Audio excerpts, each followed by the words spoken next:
Olá, seja bem-vindo ao podcast AFIA Endocrino Papers. Aqui lhe ajudamos a se manter atualizado em endocrinologia, mesmo que você tenha pouco tempo para estudar. Eu sou Ícaro Sampaio. Eu sou Luciano Albuquerque. Eu sou Eric Trovão. E o tema hoje é 5 destaques da endocrinologia no primeiro trimestre de 2024.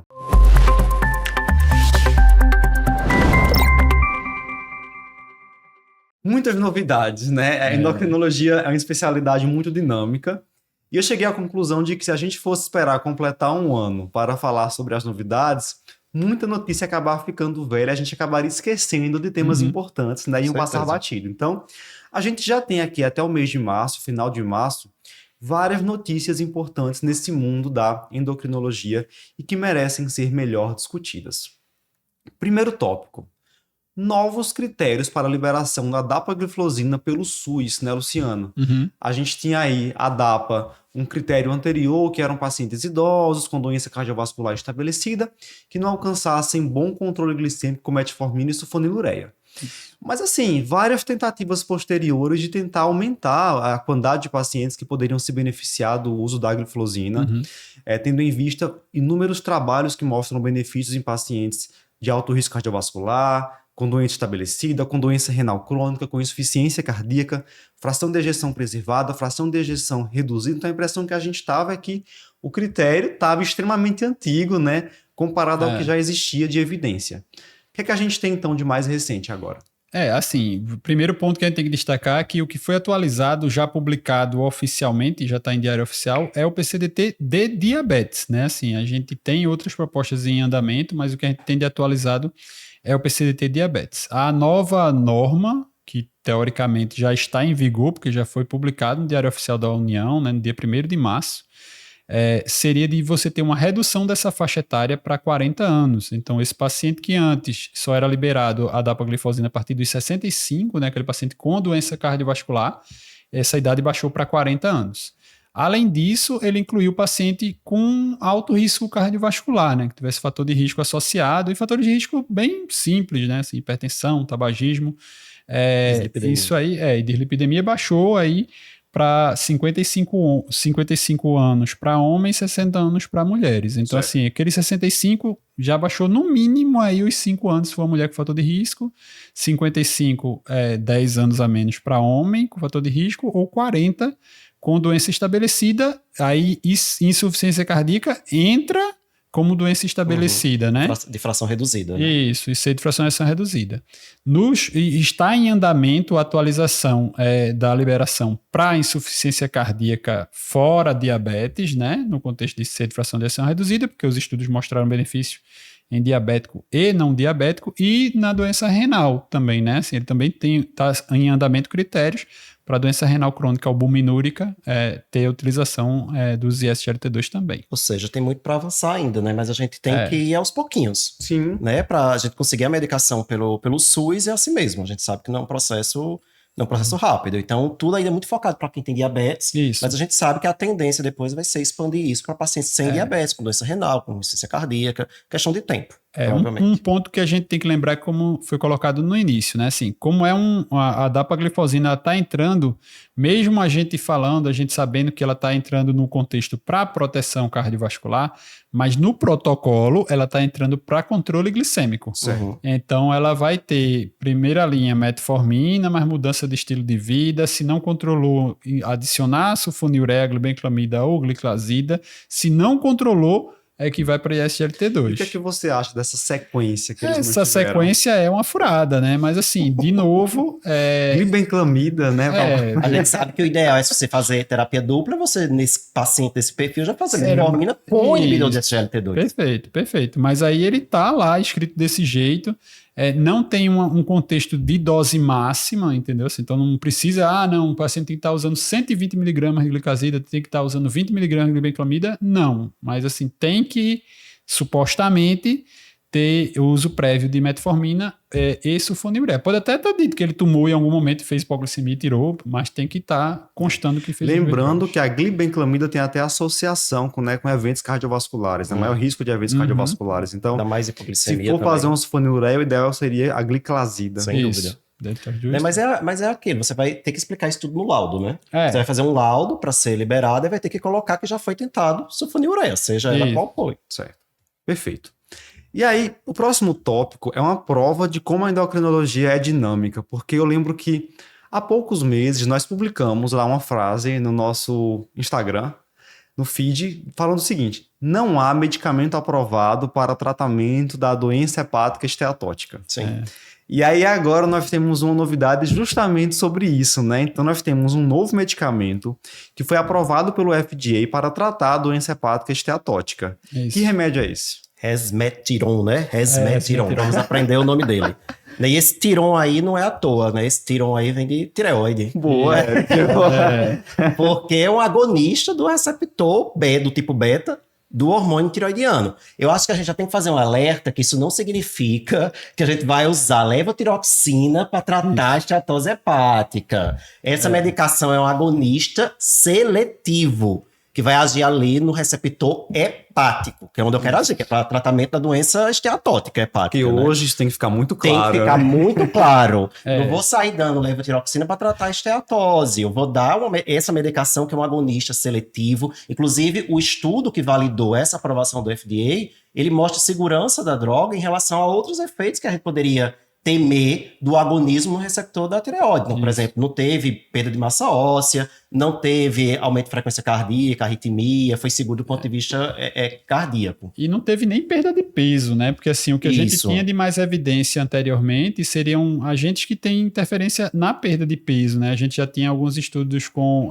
análogo de GLP-1, com a semaglutida, com outras medicações que teriam benefícios, mas atrelados à perda de peso.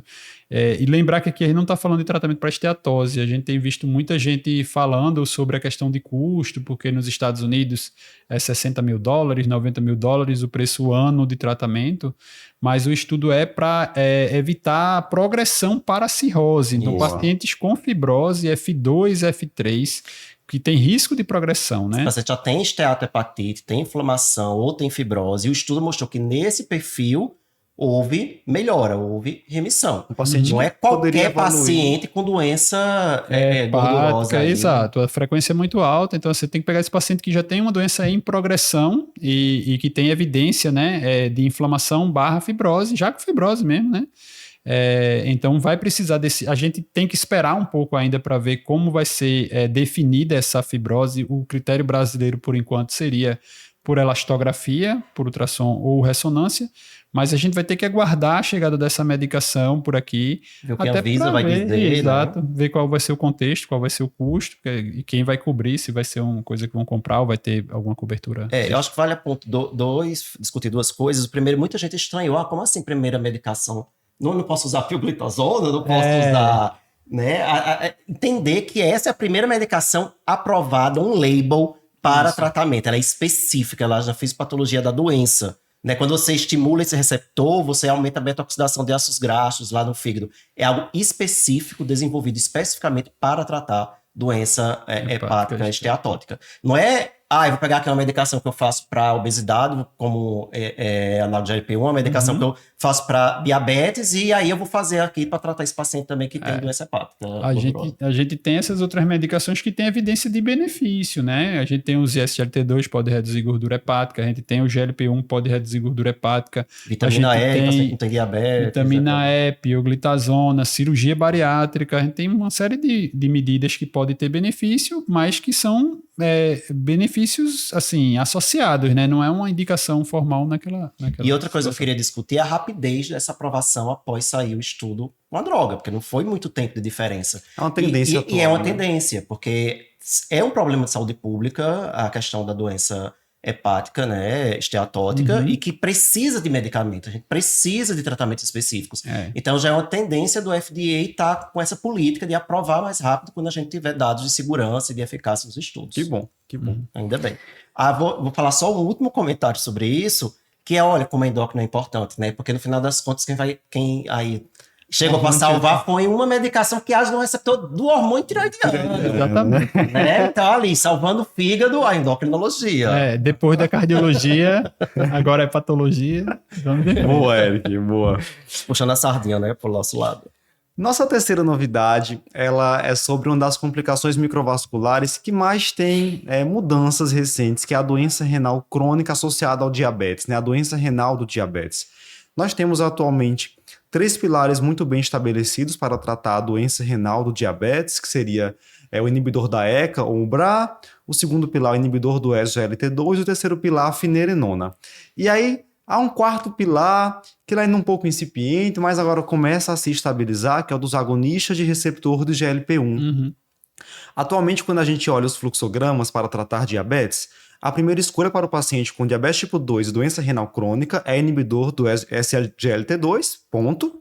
Naquele paciente que não tolera ou que não alcança a meta de glicada, aí sim adicionaria um agonista de receptor do GLP-1.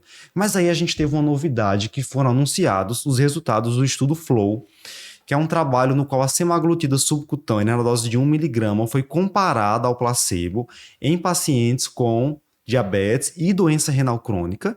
E o desfecho primário era um desfecho composto de progressão da doença renal crônica, morte de causa renal e desfechos cardiovasculares, né? Morte de causa cardiovascular.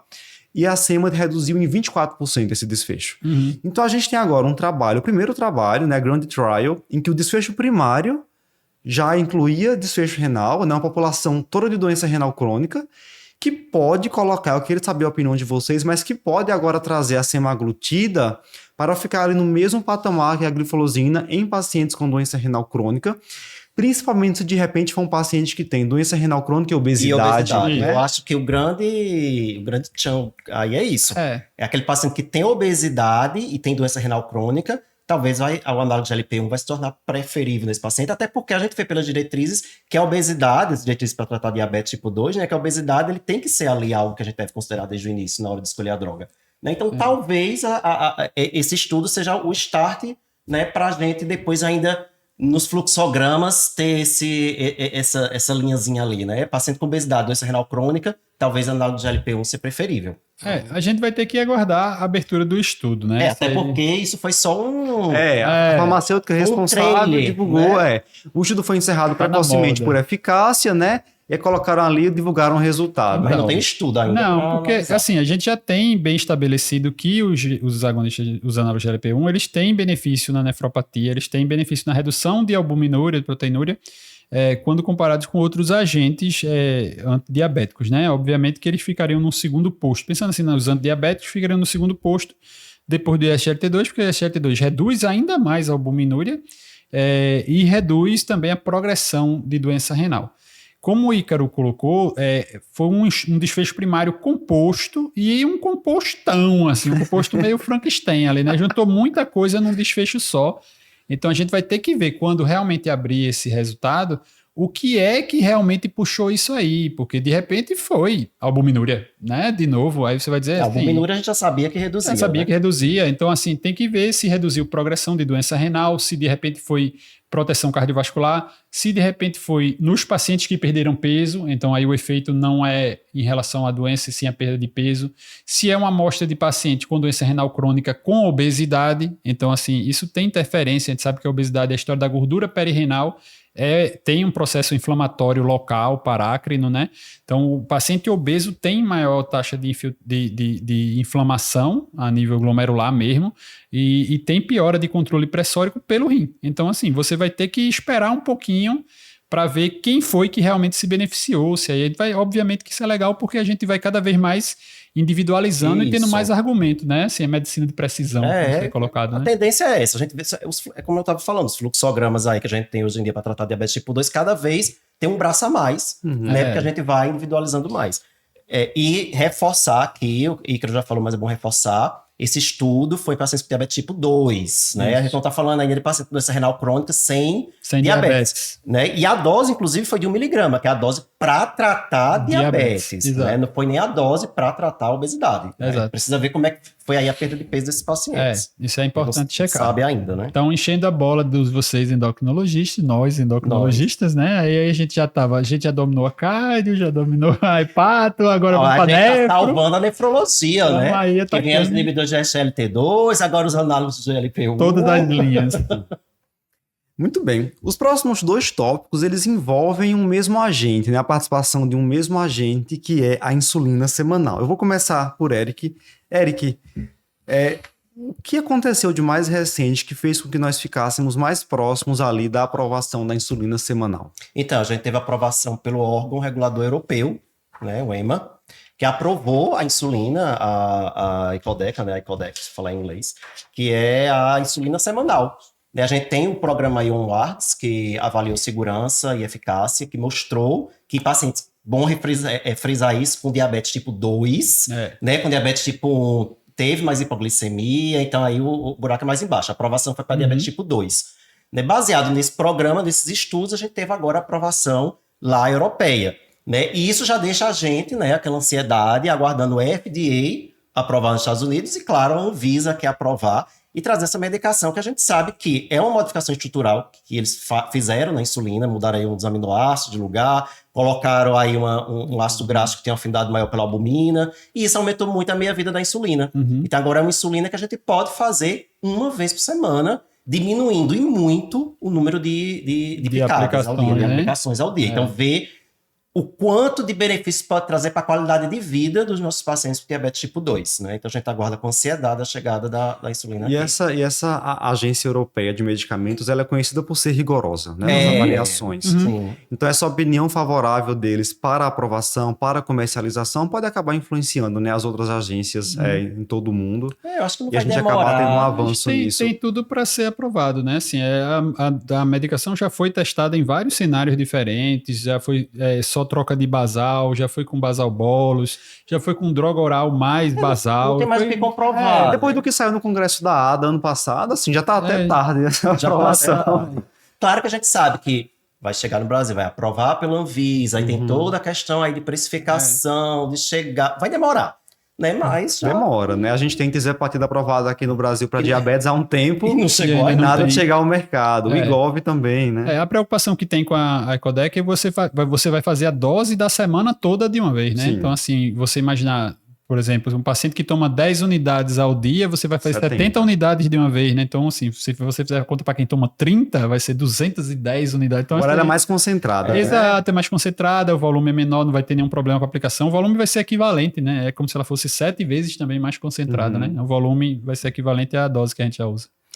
Muito bem. Então, como se fosse pouco, né? Essa possibilidade de uma insulina semanal, que já é um avanço importante, tem mais por aí.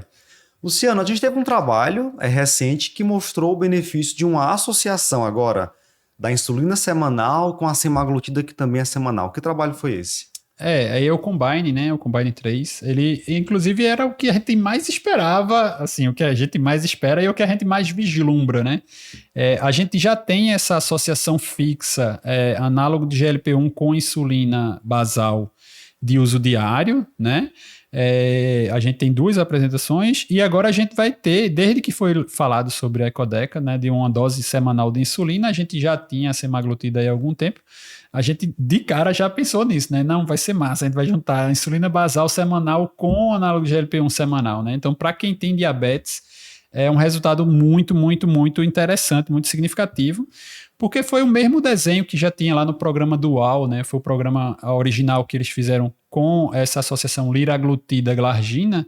Eles fizeram a mesma coisa agora com essa combinação Icodec-semaglutida, que equiparar com o esquema basal-bolus. Então, você pegar um paciente que ele toma insulina basal uma vez ao dia, mais 3 doses de bolos diário, e você fazer uma injeção só na semana com os 2, né? Com redução de peso. Exatamente, assim. né? Exatamente. Aí a gente vai incrível,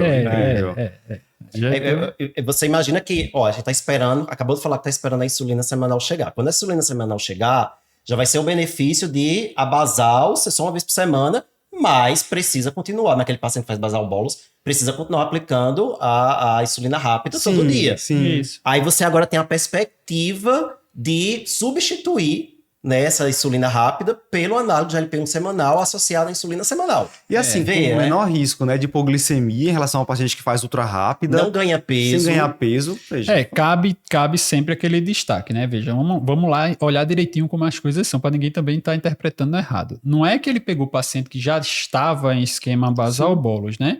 era paciente que estava em esquema basal, só com insulina basal, e que não estava controlado. Ou seja, ele iria progredir, sim. né? E aí colocou-se... A gente já tem um resultado muito interessante com a tizepatida nesse mesmo cenário, né? A tizepatida conseguiu até tirar a paciente de insulina relacionada à perda de peso e tal. Então, a gente vai, de novo, ter uma individualização. Então, se você tem um paciente que está muito descompensado do diabetes por causa da obesidade, talvez ele caminhe mais para a linha tizepatida. Se você tem um paciente e que tem um tempo de diabetes mais curto um pouco, né? Porque ele ainda tem que ter uma reserva pancreática. Mas, de repente, o paciente que tem um tempo mais prolongado e que talvez não seja tão obeso e que já está usando basal há um tempo, aí você vai caber a basal semanal com o análogo semanal em combinação fixa, né? Para você ter o mesmo resultado. E se em vez de você partir para iniciar a insulina rápida, Perfeito. você faria essa associação semanal. Quando a gente olha hoje o fluxograma da ADA, aquele paciente que vem com dose de basal otimizada e que mantém-se com glicada alta, qual é a recomendação? Ou você parte com uma associação fixa de basal com agonista de receptor do GLP-1, por exemplo, que é ideglira, diário, né? que é diário, continuaria sendo uma aplicação diária, ou você começa, basal bolos, começa a instruir nas 3 principais refeições, né? Assim, pode começar uma refeição e progredindo, mas termina no basal bolos. Mas daí é você ter uma medicação de uso, uma injeção semanal, né? Porque da outra forma, com o ideglira ainda seria diário, né? Isso. Se você parte para uma aplicação semanal, realmente ganha qualidade de vida. Esse fluxograma já vai ter uma atualização, porque provavelmente vai entrar um tizepatida aí. Sim. Como uma opção antes. Aí quando chegar realmente... Porque lembrando que isso aqui foi resultado do estudo, essa medicação ainda não está no mercado. Não, Essa associação semanal ainda não existe. Foi o resultado do estudo. Mas quando existir, vai ser também uma opção. Sim. Né? Então, e aí a gente vai mais uma forma de a gente individualizar o paciente. E você vai poder até jogar. Se você tem um paciente talvez mais idoso, você faz uma aplicação só. Se for um paciente que tem um pouquinho, aí você quer titular a dose do GLP-1, aí você vai usar a icodec mais a semaglutida ou a tizepatida, né? Uma dose única semanal, mas separado. Se você tem um paciente que está de boa ali, que o problema é controle glicêmico, faz uma dose junta, né? E vai Olha que maravilha. Né? E aí, só lembrando que esse estudo, ele foi de não inferioridade. Tá? Eu acho que foi comparado com glargina e aspartame, basal bolos, e aí não foi inferior no controle glicêmico, mas teve as vantagens. Menos hipoglicemia, e teve uma perda aí de mais ou menos 3 quilos, enquanto quem usava glargina com aspartame ganhou mais ou menos 3 quilos. Então tem um benefício sobre o peso, pequeno, mas e tem um benefício sobre a hipoglicemia. Mas se a gente for parar para pensar, veja, são 4 aplicações de insulina ao dia, então em uma semana, ao invés de 28 aplicações, você tem uma aplicação. Exatamente, então, assim, não tem nem o que pensar. Muito bem, pessoal. Então, como prometido, a gente discutiu aqui 5 tópicos de destaque da endocrinologia agora no primeiro trimestre de 2024. Daqui para frente, nós teremos mais ainda alguns tópicos que são bônus para nossos alunos do curso de consultório. Para ver a discussão, é só acessar na plataforma do curso de formação em consultório AFIA Endocrino Papers. Eu te espero lá.